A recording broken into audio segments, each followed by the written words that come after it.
জাতীয় বিশ্ববিদ্যালয়ের অধীনে ডিগ্রি তৃতীয় বর্ষের রেজাল্ট পাবলিশ করা হয়েছে। অলরেডি তোমরা হয়তো অনেকেই জানো। তো রেজাল্ট দেখতে যাদের সমস্যা হয়েছে কীভাবে তোমরা রেজাল্ট দেখবে সকল ইনস্ট্রাকশন থাকবে আজকের এই ভিডিওতে। অলরেডি কিন্তু এখানে তোমরা দেখতে পাচ্ছ বিজ্ঞপ্তি যেটা রয়েছে, প্রথমে রয়েছে 2022 সালের ডিগ্রি পাস ও সার্টিফিকেট কোর্স তৃতীয় বর্ষ চূড়ান্ত পরীক্ষার ফলাফল প্রকাশ সংক্রান্ত যে বিজ্ঞপ্তি এটি।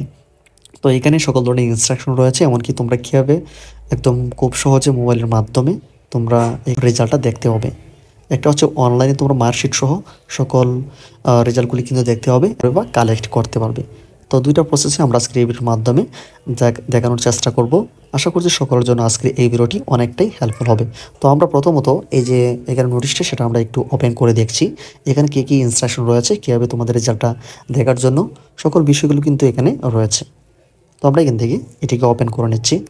ওপেন করার পরে আমরা কিন্তু অলরেডি এখানে দেখতেই পাচ্ছি এখানে তোমাদের যে রেজাল্ট সংক্রান্ত যে বিজ্ঞপ্তি সেটি হচ্ছে এটি। তো এখানে তার যে বিষয়টা বলেছে, একাডেমিক কাউন্সিল ও সিন্ডিকেটের অনুমোদন সাপেক্ষে জাতীয় বিশ্ববিদ্যালয়ের অধীনে অনুষ্ঠিত 2022 সালের ডিগ্রি পাস ও সার্টিফিকেট কোর্স তৃতীয় বর্ষ চূড়ান্ত পরীক্ষার ফলাফল অদ্য 20/3/2025 তারিখ সন্ধ্যা 7টায় প্রকাশ করা হবে। গতকালকেই প্রকাশ করা হয়েছে। সারা দেশের 671টি কেন্দ্রে 1892টি কলেজের নিয়মিত অনিয়মিত ও মান উন্নয়ন সহ সর্বমোট 1,51,947 জন পরীক্ষার্থী পরীক্ষায় অংশগ্রহণ করেছে। গড় উত্তীর্ণের হার 70%। পরীক্ষার্থী রেজিস্ট্রেশন ও কলেজ ওয়ার্ক ফলাফল এই যে ওয়েবসাইট রয়েছে, তোমরা এই ওয়েবসাইটে এখান থেকে কিন্তু দেখতে পারবে www.nu.ac.bt/results। এই ওয়েবসাইটে কিন্তু তোমরা রেজাল্টটা দেখতে পারবে। এখন আমরা দুইটা সিস্টেমই আমরা তোমাদেরকে দেখিয়ে দিচ্ছি, তোমাদের অনলাইন এমনকি অফলাইনে, যে দুটির মাধ্যমে তোমরা খুব সহজে কোনো হ্যাসেল ছাড়া যেন তোমাদের রেজাল্টটা দেখতে পারো, একদম মার্কশিট সহকারে সকল রেজাল্টগুলির সকল ইনফরমেশান।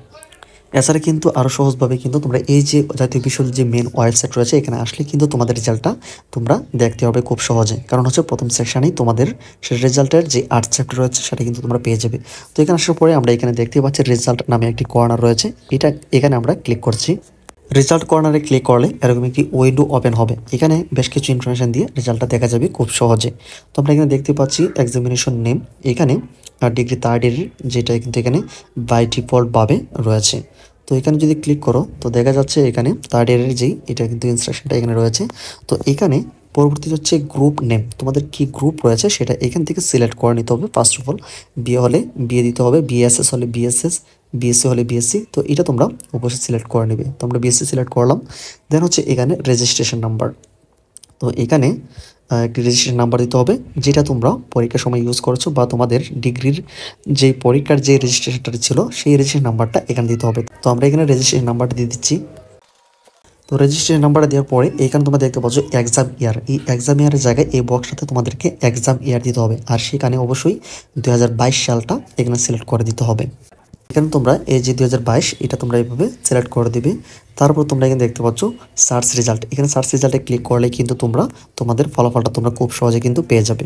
এখান থেকে কিন্তু তোমাদের রেজাল্টটা একদম মার্কশিট সহ নম্বর সহ সকল ইনফরমেশন রেজাল্টটা কিন্তু দেখতে হবে। তারপর যাদের রেজাল্ট দেখতে সমস্যা হবে অবশ্যই কমেন্ট সেকশনে জানাবে, আমরা পরবর্তীতে তোমাদের রেজাল্টটা চেক করে দেওয়ার চেষ্টা করব।